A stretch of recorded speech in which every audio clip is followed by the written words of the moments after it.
Hello ಎಲ್ಲರೂ ಹೇಗಿದ್ದೀರಾ? I hope ಎಲ್ಲರೂ ಚೆನ್ನಾಗಿದ್ದೀರಾ ಅಂತ ಭಾವಿಸ್ತಿದ್ದೀನಿ. Welcome back to my YouTube channel. ಯಾರಿಗೆಲ್ಲ ಶಾರ್ಟ್ ಡ್ರಾಮಾ ಮೇಲೆ ತುಂಬ ಇಂಟ್ರೆಸ್ಟ್ ಇದೆ, ನೋಡಬೇಕು ಅಂತ ಕುತೂಹಲ ಇರುತ್ತೆ, ಅವರಿಗೋಸ್ಕರ ನಾನು ಆಲ್ರೆಡಿ ಒಂದು ಶಾರ್ಟ್ ಡ್ರಾಮಾನ ಎಕ್ಸ್ಪ್ಲೇನ್ ಮಾಡಿದ್ದೀನಿ. ದ ಹೆರಿಸಸ್ ವಾನ್ ವಿತ್ ಬ್ರೈನ್ಸ್ ಅಂತ. ಅದು ಕಂಪ್ಲೀಟಾಗಿ ಎಕ್ಸ್ಪ್ಲೇನ್ ಆಗಿದೆ. ಹೋಗಿ ಒಂದ್ಸತಿ ನನ್ನ ಚಾನಲಲ್ಲಿ ಚೆಕ್ ಮಾಡಿ. ಮತ್ತು ಯಾರೆಲ್ಲ ಮೊದಲೇ ಬಾರಿಗೆ ನನ್ನ ಎಕ್ಸ್ಪ್ಲನೇಷನ್ ವೀಡಿಯೋನ ನೋಡ್ತಿದ್ದೀರೋ, ನನ್ನ ಎಕ್ಸ್ಪ್ಲನೇಷನ್ ಏನಾದರೂ ನಿಮ್ಗೆ ಇಷ್ಟ ಆದರೆ ನಾನು already what's wrong with secretary Kim, marry my husband ಮತ್ತು ಕೊರಿಯನ್ ಮೂವೀಸ್ ಅದ ಎಕ್ಸೋಮಾ ಮತ್ತು ಬಿ ವಿತ್ ಯುನ ಕಂಪ್ಲೀಟಾಗಿ ಎಕ್ಸ್ಪ್ಲೇನ್ ಮಾಡಿದ್ದೀನಿ. ಒಂದ್ಸತಿ ಚೆಕ್ ಮಾಡಿ. ಈಗ ಜಾಸ್ತಿ ತಡ ಮಾಡದೆ ಯಾವ ಡ್ರಾಮಾನ ಎಕ್ಸ್ಪ್ಲೇನ್ ಮಾಡ್ತಿದ್ದೀನಿ ಅಂತ ಹೇಳ್ತೀನಿ ಬನ್ನಿ. ಈ ಡ್ರಾಮಾಗೆ ಮೂರು ಹೆಸರಿದೆ. ಒಂದು the lazy queen in royal palace, second one the lazy concubine wins, ಮೂರನೇದು ಟು ಲೇಜಿ ಫಾರ್ ಪ್ಯಾಲೇಸ್ ಅಂತ. ಮತ್ತೆ ಸ್ವಲ್ಪ ಜನ ನನಗೆ ಕಮೆಂಟ್ ಮಾಡ್ತಿದ್ರಿ, ಪ್ಲೀಸ್ ಕ್ಲಿಪ್ನ ಆ್ಯಡ್ ಮಾಡಿ, ಅವಾಗ ನೋಡೋಕೆ ಇನ್ನೂ ಚೆನ್ನಾಗಿರುತ್ತೆ ಅಂತ. ಈಗ ನಾನು ಅದನ್ನೇ ಟ್ರೈ ಮಾಡ್ತಿದ್ದೀನಿ, ಕ್ಲಿಪ್ಸ್ನ ಆ್ಯಡ್ ಮಾಡ್ತೀನಿ. ಏನಾದರೂ ಇನ್ ಕೇಸ್ ಕಾಪಿರೈಟ್ ಬಂದರೆ ನಾನು ಬರೀ ಫೋಟೋಸ್ನ ಆ್ಯಡ್ ಮಾಡ್ತೀನಿ, ಇಲ್ಲಾಂದರೆ ನಾನು ಕ್ಲಿಪ್ಸ್ನ ಆ್ಯಡ್ ಮಾಡ್ತೀನಿ. ಈಗ ಜಾಸ್ತಿ ತಡ ಮಾಡಿದೆ, ಈ ಫಸ್ಟ್ ಎಪಿಸೋಡ್ನ ಸ್ಟಾರ್ಟ್ ಮಾಡೋಣ ಬನ್ನಿ. ಮತ್ತು ಇನ್ನೊಂದು ವಿಷಯ, ಇದು ಶಾರ್ಟ್ ಡ್ರಾಮಾ ಆಗಿರೋದ್ರಿಂದ ಇದು ಒಂದು ಎಪಿಸೋಡು ಬರೀ 2 to 3 minutes ಅಷ್ಟೇ ಇರುತ್ತೆ. ಲೆಂತಿಯಾಗಿ ವೀಡಿಯೋಸ್ಗಳನ್ನ ಎಕ್ಸ್ಪ್ಲೇನ್ ಮಾಡೋದಕ್ಕಾಗೋದಿಲ್ಲ. ಡ್ರಾಮಾದ ಸ್ಟಾರ್ಟಿಂಗ್ನಲ್ಲಿ ನಮಗೆ ಫೀಮೇಲ್ ಲೀಡ್ನ ತೋರಿಸ್ತಾರೆ. ಇಲ್ಲಿ ಫೀಮೇಲ್ ಲೀಡಿಗೆ ಭವಿಷ್ಯ ನೋಡೋದಕ್ಕೆ ಬರುತ್ತೆ. ಇಲ್ಲಿ ಅವಳ ರಾಣಿಯಾಗಿ ಪ್ಯಾಲೇಸಲ್ಲಿ ಸೆಲೆಕ್ಟ್ ಮಾಡ್ಕೊಂಡಿರ್ತಾರೆ. ಇಲ್ಲಿ ಬ್ಯಾಕ್ಗ್ರೌಂಡಲ್ಲಿ ಫೀಮೇಲ್ ಲೀಡ್ದು ವಾಯ್ಸ್ ಬರ್ತಿರುತ್ತೆ. ನನ್ನನ್ನು ಈ ದೇಶಕ್ಕೆ ರಾಣಿ ಅಂತ ಆಯ್ಕೆ ಮಾಡ್ಕೊಂಡಿದ್ದಾರೆ. ಅರಮನೆಯಲ್ಲಿ ನಾನು ಮೊದಲೇ ದಿನ ನನಗೋಸ್ಕರ ನಾನು ಒಂದು ಭವಿಷ್ಯನ ನೋಡಿದೆ. ಅದಕ್ಕೆ ಉತ್ತರ ಏನು ಬಂತು ಅಂದರೆ, ನಾನು ಏನು ಮಾಡಲಿಲ್ಲ ಅಂದ್ರು, ಆರಾಮಾಗಿ ಬಿದ್ದಿದ್ರು ಗೆಲುವು ನಂದೇ ಆಗುತ್ತೆ ಅಂತ. ನಾನು ಆ ಭವಿಷ್ಯವಾಣಿನ ನಂಬಿದೆ. ನೆಕ್ಸ್ಟ್ ನಾನು ಮಾಡ್ತಿದ್ದ ಕೆಲಸ ಬರೀ ತಿನ್ನೋದು, ಆರಾಮ್ ಮಾಡೋದು, ಮಲ್ಕೊಳ್ಳೋದು ಅಷ್ಟೇ. ಇಲ್ಲಿ ರಾಣಿ ಆ ಭವಿಷ್ಯವಾಣಿ ನೋಡಿದಾಗ ಫುಲ್ಲು ಖುಷಿಯಾಗಿ ಹಾಸಿಗೆ ಮೇಲೆ ಬಿದ್ದು ಒದ್ದಾಡ್ತಿರ್ತಾಳೆ. ಅರಮನೆಯ ಜಗಳ, ವಂಚನೆ, ದ್ರೋಹ, ಇದರಿಂದ ಎಲ್ಲದ್ರಿಂದನೂ ನಾನು ದೂರ ಇದ್ದೆ. ಇಲ್ಲಿ ನಮಗೆ ರಾಣಿನ ತೋರಿಸ್ತಾರೆ. ಅವರಂತೂ ಫುಲ್ಲು ಬಿಂದಾಸ್ ಆಗಿ ಜೀವನನ ಮಾಡ್ತಿರ್ತಾರೆ. ಯಾವುದೇ ತರ ಅರಮನೆಯಲ್ಲಿ ನಡೀತಿರೋ ಗಲಾಟೆ ಆಗ್ಲಿ, ಏನೇ ತೊಂದರೆಗಳಲ್ಲಿ ಅವರು ಯಾವುದಕ್ಕೂ ತಲೆನೇ ಕೆಡಿಸ್ಕೋತಿರಲ್ಲ.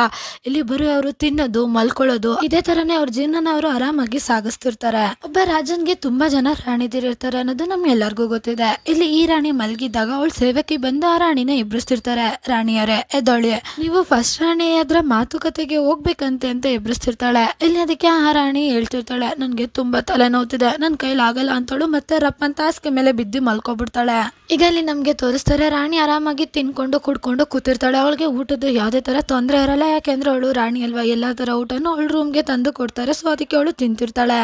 ಸೇವಕಿ ಬಂದು ಹೇಳ್ತಿರ್ತಾಳೆ, ರಾಣಿ ನಿಮ್ಗೊಂದು ಗುಡ್ ನ್ಯೂಸ್ ಇದೆ, ಇವತ್ತು ರಾತ್ರಿ ರಾಜ ನಿಮ್ ಜೊತೆನೆ ಇರ್ತಾರಂತೆ. ಅವ್ರು ಇವತ್ತು ರಾತ್ರಿಗೆ ನಿಮ್ಮನ್ನ ಆಯ್ಕೆ ಮಾಡ್ಕೊಂಡಿದ್ದಾರೆ ಅಂತ ಹೇಳ್ತಿರ್ತಾಳೆ.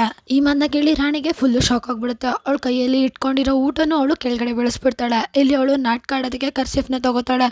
ಅವಳು ಸೀನ್ ತಾಕೆ ಅಂತ ಹೇಳ್ತಿರ್ತಾಳೆ. ಹೋಗು, ಮೊದಲು ಹೋಗ್ಬಿಟ್ಟು ಮೇನ್ ದರ್ಬಾರ್ ಇದೆಯಲ್ಲ ಅಲ್ಲಿ ಹೋಗಿ ಹೇಳು, ರಾಣಿಗೆ ಫುಲ್ಲು ಕೋಲ್ಡ್ ಆಗ್ಬಿಟ್ಟಿದೆ, ಇವತ್ತು ರಾಜನ್ ಸೇವೆನ ಅವಳ ಕೈಲಿ ಮಾಡಕ್ಕಾಗಲ್ಲ ಅಂತ ಮೊದ್ಲೋಗಿ ಈ ವಿಷಯನ ತಿಳಿಸು ಅಂತ ಹೇಳ್ತಿರ್ತಾಳೆ. ನಮ್ಗೆ ತೋರಿಸ್ತಾರೆ, ರಾಣಿ ಆರಾಮಾಗಿ ಅಂಗಳದಲ್ಲಿ ಒಂದು ಚೇರ್ನ ಹಾಕೊಂಡು ಅದ್ರ ಮೇಲೆ ತೂಗ್ತಾ ಹಾಗೆ ಮಲ್ಕೊಂಡಿರ್ತಾಳೆ. ಇಲ್ಲಿ ಇನ್ನೂ ಇಬ್ರು ರಾಣಿದಿರು ವರಾಂಡದಲ್ಲಿ ಜಗಳ ಆಡ್ತಿರ್ತಾರೆ. ಅವಾಗ ಒಬ್ಬ ವ್ಯಕ್ತಿ ಹೇಳ್ತಿರ್ತಾನೆ, ರಾಣಿ ವರಾಂಡದಲ್ಲಿದ್ದಾರೆ, ರಾಣಿ ವರಾಂಡದಿಂದ ಹೋದ್ರು ಅಂತ. ಇಲ್ಲಿ ಇಷ್ಟೆಲ್ಲ ನಡೀತಿದ್ರು ಈ ರಾಣಿ ಮಾತ್ರ ಆರಾಮಾಗಿ ಆ ಚೇರ್ ಮೇಲೆ ಮಲ್ಕೊಂಡಿರ್ತಾರೆ. ಅವ್ರು ಯಾವ್ದಕ್ಕೂ ತಲೆನೇ ಕೆಡ್ಸ್ಕೊಳ್ಳಲ್ಲ. ಮತ್ತೆ ಅದೇ ವ್ಯಕ್ತಿನೇ ಆ ವರಾಂಡದ ಹತ್ರ ಬಂದು ಎಲ್ಲಾ ಕಡೆನೂ ಡಂಗೂರ ಸಾರ್ತಿರ್ತಾನೆ, ದಾಸಿ ಈಗ ಪ್ರೆಗ್ನೆಂಟ್ ಆಗಿದ್ದಾಳೆ ಅಂತ. ಸ್ವಲ್ಪ ಸಮಯ ಆದ್ಮೇಲೆ ಮತ್ತೆ ಅದೇ ವ್ಯಕ್ತಿ ಡಂಗೂರ ಸಾರ್ಕೊಂಡು ಬರ್ತಿರ್ತಾನೆ, ಆ ದಾಸಿಗೆ ಈಗ ಗರ್ಭಪಾತ ಆಗಿದೆ ಅಂತ. ಸಮಾಧಿ ಮಾಡೋದಕ್ಕೆ ಅಂತ ಅಲ್ಲಿ ಅಳ್ಕೊಂಡು ನಡ್ಕೊಂಡು ಹೋಗ್ತಿರ್ತಾಳೆ. ಬ್ಯಾಕ್ ಗ್ರೌಂಡ್ ಅಲ್ಲಿ ರಾಣಿ ವಯಸ್ಸು ಬರ್ತಿರುತ್ತೆ. ಎಲ್ಲಾ ರಾಣಿಗಳು ಅವ್ರ ಹೆಸರನ್ನ ಮೇಲ್ ಮಾಡ್ಕೊಳ್ಳೋದಕ್ಕೆ ಮತ್ತೆ ಅವ್ರ ಜಾಗನ ಪಕ್ಕಾ ಮಾಡ್ಕೊಳ್ಳೋದಕ್ಕೆ ಓಡಾಡ್ತಿದ್ರು. ಆದರೆ ನಾನು ನನ್ನ ಪಾಡಿಗೆ ನಾನು ಆರಾಮಾಗಿ ನಂದು ಚಿಕ್ಕದಾದಂಥ ಪ್ಯಾಲೇಸ್ ಒಳಗಡೆ, ಅದು ಮುರಿದೋಗಿರೋಂಥ ಅಂಗಳದಲ್ಲಿ ನಾನು ಆರಾಮಾಗಿ ನಿದ್ದೆ ಹೊಡಿತಿರ್ತೀನಿ ಬೆಳಗ್ಗೆಯಿಂದ ರಾತ್ರಿ ಗಂಟ. ಆದರೆ ನನಗೆ ಒಂದೇ ಟೆನ್ಷನ್ನು, ಒಂದು ವಾರ ಆದಮೇಲೆ ಈ ಪ್ಯಾಲೇಸಲ್ಲಿ ಅಡುಗೆ ಮಾಡ್ತಾರಲ್ಲ ಆ ಊಟದವ್ರಿಗಂತೂ ತುಂಬಾ ಸೋಂಬೇರ್ತನ ಬಂದ್ಬಿಟ್ಟಿದೆ. ಊಟ ಒಂಚೂರು ಟೇಸ್ಟೇ ಇಲ್ಲ, ಬರೀ ಟೋಫು ಇಲ್ಲಾಂದರೆ ಬೇಯಿಸಿರೋ ಅಂಥ ತರಕಾರಿಗಳನ್ನ ಕೊಟ್ಟು ಕಳಿಸ್ತಾರೆ. ನಂಗೆ ಇದನ್ನೆಲ್ಲ ತಿಂದು ಈಗ ನನ್ನ ಮುಖ ಕೂಡ ಒಳ್ಳೆ ಟೋಫು ತರಕಾರಿ, ಬೆಂದಿರೋ ತರಕಾರಿ ಥರ ಆಗ್ಬಿಟ್ಟಿದೆ. ಪರವಾಗಿಲ್ಲ, ಇದನ್ನೆಲ್ಲ ನಾನು ಅಡ್ಜಸ್ಟ್ ಮಾಡ್ಕೋತೀನಿ. ಪ್ರೆಗ್ನೆಂಟ್ ಆಗಿ ಅದನ್ನು ಕಳ್ಕೊಂಡು ಅದನ್ನು ನೋವು ಅನ್ಭವಿಸೋದು ಮತ್ತು ಈ ರಾಜನ್ ಸೇವೆ ಮಾಡೋದು, ಇದಕ್ಕೆಲ್ಲದಕ್ಕಿಂತ ಇದೇ ಒಳ್ಳೇದಲ್ವಾ. ಸರಿ ಆಯಿತು, ನಾನು ಇದನ್ನೇ ಎಂಜಾಯ್ ಮಾಡ್ಕೊಂಡು ತಿಂತೀನಿ ಅಂತ ಅವಳು ಫುಲ್ ಆ ಊಟನೇ ಎಂಜಾಯ್ ಮಾಡ್ಕೊಂಡು ತಿಂತಿರ್ತಾಳೆ. ಈಗ ಅಲ್ಲಿ ನಮಗೆ ತೋರಿಸ್ತಾರೆ, ರಾಣಿ ಚೆನ್ನಾಗಿ ತಿನ್ಬಿಟ್ಟು ಮಲ್ಕೊಂಡಿರ್ತಾಳೆ. ಆಗ ಆಚೆಗಡೆ ಏನೋ ಸೌಂಡ್ ಕೇಳಿಸ್ತಿರುತ್ತೆ. ಇಲ್ಲಿ ಬ್ಯಾಕ್ಗ್ರೌಂಡಲ್ಲಿ ರಾಣಿ ವಾಯ್ಸು ಬರ್ತಿರುತ್ತೆ. ಇಲ್ಲಿವರೆಗೂ ಎಲ್ಲ ಚೆನ್ನಾಗೇ ಇತ್ತು ಅಂತ. ಸೌಂಡ್ ಜಾಸ್ತಿ ಆಗಿದ್ದಕ್ಕೆ ರಾಣಿ ಎದ್ದು ಕೂತ್ಕೊಂಡು ಎಷ್ಟು ಟಾರ್ಚರ್ ಕೊಡ್ತಾರೆ, ನೆಮ್ಮದಿಯಾಗಿ ಮಲ್ಕೊಳ್ಳೋದಕ್ಕೂ ಬಿಡಲ್ಲ. ರಾಣಿ ಅಂಗಳದಲ್ಲಿ ಎಲ್ಲ ಸೇವಕರು ಸೇರ್ಕೊಂಡು ಏನನ್ನೋ ಹುಡುಕ್ತಿರ್ತಾರೆ. ಒಬ್ಬ ವ್ಯಕ್ತಿ ಹೇಳ್ತಿರ್ತಾನೆ, ಎಲ್ಲ ಕಡೆನೂ ಹುಡುಕಿ, ಒಂದೇ ಒಂದು ಮೂಲೆನೂ ಬಿಡಬೇಡಿ, ನೀಟಾಗಿ ಎಲ್ಲ ಕಡೆನೂ ಹುಡುಕಿ ಅಂತ ಹೇಳ್ತಿರ್ತಾನೆ. ಇಲ್ಲಿ ಇದೆಲ್ಲ ನಡೀತಿರುತ್ತಲ್ಲ ಅದಕ್ಕೆ ಇಷ್ಟೊಂದು ಸೌಂಡ್ ಆಗ್ತಿರುತ್ತೆ. ರಾಣಿ ಆಚೆ ಬಂದು ಕೋಪದಲ್ಲಿ ಕೂಗ್ತಾ ಹೇಳ್ತಿರ್ತಾಳೆ, ಬೆಳಗ್ಗೆನೆ ಯಾಕೆ ಇಷ್ಟೊಂದು ಸೌಂಡ್ ಮಾಡ್ತಿದ್ದೀರಾ, ಏನಾಗಿದೆ, ನೀವೆಲ್ಲ ಯಾಕೆ ಇಲ್ಲಿ ಸೇರ್ಕೊಂಡಿದ್ದೀರಾ ಅಂತ ಕೇಳ್ತಿರ್ತಾಳೆ. ಆಗ ಆ ವ್ಯಕ್ತಿ ಹೇಳ್ತಿರ್ತಾನೆ, ಪ್ರಿನ್ಸೆಸ್ ಲ್ಯೂಸಿಯಾ ಅವ್ರದ್ದು ಕ್ಯಾಟು ಕಳೆದೋಗಿದೆ. ಪೂರ್ತಿ ಪ್ಯಾಲೇಸಲ್ಲಿ ಅದರದನ್ನೇ ಎಲ್ಲ ಕಡೆನೂ ಹುಡುಕಾಟ ನಡೀತಿರೋದು. ಇಲ್ಲಿ ಅದಕ್ಕೆ ರಾಣಿ ಕೋಪದಲ್ಲಿ ಏನೋ ಈ ವಿಷಯಕ್ಕ ಅಂತ ಕೇಳ್ತಿರ್ತಾಳೆ. ಅದಕ್ಕೆ ಆ ವ್ಯಕ್ತಿ ಹೌದು ಅಂತ ವ್ಯಂಗ್ಯವಾಗಿ ಮಾತಾಡ್ತಾನೆ. ಇಲ್ಲಿ ಅದಕ್ಕೆ ರಾಣಿ ಒಂದು ಕಡ್ಡಿನ ತಗೊಂಡು ಆ ಬೆಕ್ಕು ಎಲ್ಲೋಗಿದೆ ಅನ್ನೋದನ್ನ ಅವಳು ಭವಿಷ್ಯವಾಣಿಯಲ್ಲಿ ನೋಡ್ತಿರ್ತಾಳೆ. ಇಲ್ಲಿ ಅವಳು ಸ್ವಲ್ಪ ಹೊತ್ತು ನೆಲದ ಮೇಲೆ ಏನೋ ಗೀಚ್ತಿರ್ತಾಳೆ. ಆಮೇಲೆ ಎದ್ದು ನಿಂತ್ಕೊಂಡು ಹೇಳ್ತಿರ್ತಾಳೆ, ರಾಯಲ್ ಪ್ಯಾಲೇಸ್ನ ಗಾರ್ಡನ್ನ ದಕ್ಷಿಣ ಮೂಲೆಯಲ್ಲಿ ಡೂಪ್ಲಿಕೇಟ್ ಬೆಟ್ಟ ಇದೆಯಲ್ಲ, ಅದನ್ನೇ 3ನೇ ತುದಿ ಕೆಳಗಡೆ ಸಿಗುತ್ತೆ, ಹೋಗಿ ನೋಡಿ ಅಂತ ಹೇಳ್ತಿರ್ತಾಳೆ. ಇಷ್ಟು ಹೇಳ್ಬಿಟ್ಟು ಅವಳು ರೂಮ್ ಒಳಗಡೆ ಹೋಗಿ ಬಾಗ್ಲಾಕೋಗ್ಬಿಡ್ತಾಳೆ. ನಮಗೆ ಅರ್ಧ ಗಂಟೆ ಆದ್ಮೇಲೆ ತೋರಿಸ್ತಾರೆ. ಇಲ್ಲಿ ರಾಣಿ ಆರಾಮಾಗಿ ಮಲ್ಕೊಂಡಿರ್ತಾಳೆ. ಆವಾಗ ಒಂದು ಬೆಕ್ಕಿನ ಸೌಂಡು ಕೇಳಿಸ್ತಿರುತ್ತೆ. ಇಲ್ಲಿ ಅವಳು ಕಣ್ಬಿಟ್ಟು ನೋಡಿದಾಗ ಫಸ್ಟ್ನೇ ರಾಣಿ ಚೇರ್ ಮೇಲೆ ಕಾಲ್ ಹಾಕೊಂಡು ಬೆಕ್ಕನ ತಲೆ ಸವರ್ತಾ ಅಲ್ಲೇ ಕೂತಿರ್ತಾಳೆ. ಇಲ್ಲಿ ಅವಳು ಕೇಳ್ತಿರ್ತಾಳೆ, ನಿನಗೆ ಹೆಂಗ್ ಗೊತ್ತಾಯ್ತು ಆ ಬೆಕ್ಕು ಅಲ್ಲಿದೆ ಅಂತ ಕೇಳ್ತಿರ್ತಾಳೆ. ಅದಕ್ಕೆ ರಾಣಿ ಹೇಳ್ತಿರ್ತಾಳೆ, ನಾನು ಭವಿಷ್ಯವಾಣಿ ಹೇಳ್ದೆ ಅಂತ. ಅದಕ್ಕೆ ಲಿಯೋ ಹೇಳ್ತಿರ್ತಾಳೆ, ಅಟ್ಲೀಸ್ಟ್ ನೀನು ಈ ಕೆಲ್ಸಕ್ಕಾದ್ರೂ ಯೂಸ್ ಆದಿಯಲ್ಲ ಅಂತ. ಇಷ್ಟು ಹೇಳಿದ್ಮೇಲೆ ಲಿಯೋ ಅಲ್ಲಿಂದ ಎದ್ದೊಟ್ಟೋಗ್ತಾಳೆ. ಅವತ್ತು ರಾತ್ರಿ ರಾಣಿ ಫುಲ್ಲು ಬೇಜಾರಲ್ಲಿ ಊಟ ತಿನ್ನೋದಕ್ಕೆ ಹೋಗ್ತಿರ್ತಾಳೆ. ಆ ಊಟನ ನೋಡಿ ರಾಣಿಗೆ ಫುಲ್ಲು ಖುಷಿ ಆಗ್ಬಿಡುತ್ತೆ. ಬ್ಯಾಕ್ ಗ್ರೌಂಡ್ ಅಲ್ಲಿ ರಾಣಿ ವಾಯ್ಸ್ ಬರ್ತಿರುತ್ತೆ, ಅವತ್ತು ನೈಟ್ ನನಗೆ ಊಟದಕ್ಕೆ ಚಿಕನ್ ಲೆಗ್ ಪೀಸ್ ಗಳನ್ನ ಕಳ್ಸಿದ್ರು ಅಂತ. ಇಲ್ಲಿ ಅವಳಂತ ಊಟ ನೋಡಿ ಫುಲ್ಲು ಖುಷಿ ಪಡ್ತಿರ್ತಾಳೆ. ಅವಳಂತೂ ಚೆನ್ನಾಗಿ ಬ್ಯಾಟಿಂಗ್ ಆಡ್ತಾಳೆ.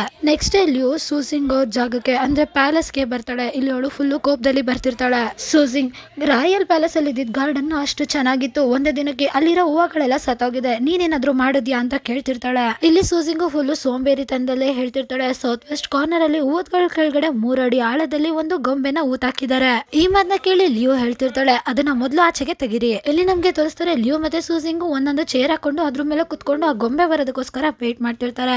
ಅದೇ ಟೈಮಿಗೆ ಲಿಯೋ ಅವ್ರ ಕಡೆಯವರು ತಗೊಂಡು ಆ ಗೊಂಬೆನ ಬರ್ತಾರೆ. ಇಲ್ಲಿ ಅವಳು ಆ ಗೊಂಬೆನ ನೋಡಿದ ತಕ್ಷಣ ಫುಲ್ಲು ಶೋಕ್ ಆಗ್ಬಿಡ್ತಾಳೆ. ಇಲ್ಲಿ ಆ ಗೊಂಬೆನ ಅವಳು ಜೋರಾಗಿ ಬಿಸಾಕ್ತಾ ಇದನ್ನೆಲ್ಲ ಯಾರು ಮಾಡಿದ್ದು ಅಂತ ಕೋಪದಲ್ಲಿ ಕಿರ್ಸ್ತಿರ್ತಾಳೆ. ಆಗ ಸೂಸಿಂಗ್ ಹೇಳ್ತಿರ್ತಾಳೆ, ನಿನ್ ಪ್ಯಾಲೇಸ್ ಅಲ್ಲಿ ಯಾರು ಗ್ರೀನ್ ಬಟ್ಟೆ ಹಾಕೋತಾರಲ್ಲ ಅವಳೆ ಮಾಡಿರೋದು ಇದನ್ನ. ಅದು ಅಲ್ಲದೆ ಅವಳ ಐಬ್ರೋ ಮೇಲೆ ಕಪ್ಪುದಾಗಿ ಒಂದು ಮಚ್ಚೆ ಇದೆ. ಇದನ್ನ ಕೇಳಿ ಲಿಯೋ ಅಲ್ಲಿಂದ ಹೊರಟೋಗ್ಬಿಡ್ತಾಳೆ ಫುಲ್ ಕೋಪದಲ್ಲಿ. ಇಲ್ಲಿ ಸೂಸಿಂಗು ಒಂದು ಕರ್ಚಿಫ್ ನ ತಗೊಂಡು ಅದನ್ನ ಮಕ್ಕದ ಮೇಲೆ ಮುಚ್ಕೊಂಡು ಮತ್ತೆ ನಿದ್ದೆ ಮಾಡ್ತಿರ್ತಾಳೆ. ಇಲ್ಲಿ ಸೂಸಿಂಗು ಹಿಂಗೆ ಆರಾಮಾಗಿ ಮಲ್ಕೊಂಡಿರ್ತಾಳೆ. ಆಗ ಅವಳು ಸೇವಕಿ ಬಂದು ಹೇಳ್ತಿರ್ತಾಳೆ, ರಾಣಿ ನಿಮ್ ಮಧ್ಯಾಹ್ನದ ಊಟ ಬಂದಿದೆ. ಈ ಮಾತನ್ನ ಕೇಳಿ ಸೂಸಿಂಗ್ ಅಂತೂ ಫುಲ್ ಜೋಶಲ್ಲಿ ನಿಂತ್ಕೊಂಡು ಸೂಪರ್ ಅಂತ ಹೇಳ್ಬಿಟ್ಟು ಓಡೋಗ್ತಿರ್ತಾಳೆ. ಇಲ್ಲಿ ಸೂಸಿಂಗು ಊಟನ ನೋಡಿದ ತಕ್ಷಣ ಫುಲ್ಲು ಖುಷಿ ಪಟ್ಬಿಡ್ತಾಳೆ. ವಾಸನೆ ಅಂತೂ ಸಖತ್ತಾಗಿ ಬರ್ತಿದೆ. ನನ್ ಲಕ್ ನನ್ನನ್ನ ಯಾವತ್ತೂ ಬಿಟ್ಕೊಂಡ್ ಕೊಡಲ್ಲ. ಏನು ಮಾಡಿಲ್ಲ ಅಂದ್ರೆ ಲೈಫು ನಮ್ಮನ್ನ ಗೆಲ್ಲಿಸ್ಬಿಡುತ್ತೆ. ನಾನು ಏನು ಮಾಡ್ತಿಲ್ಲ ಆದ್ರೂ ನಾನು ಗೆಲ್ತಾ ಇದ್ದೀನಿ ಅಂತ ಅವಳು ನಗ್ತಿರ್ತಾಳೆ. ಸೊ ಇಲ್ಲಿಗೆ ಈ ಎಪಿಸೋಡ್ ಎಂಡ್ ಆಗುತ್ತೆ. ನೆಕ್ಸ್ಟ್ ಎಪಿಸೋಡ್ ಅಲ್ಲಿ ಏನಾಯ್ತು ಅಂತ ತಿಳ್ಕೊಳ್ಳೋದಕ್ಕೆ ವೇಟ್ ಮಾಡಿ. Thank you for watching. Bye bye guys.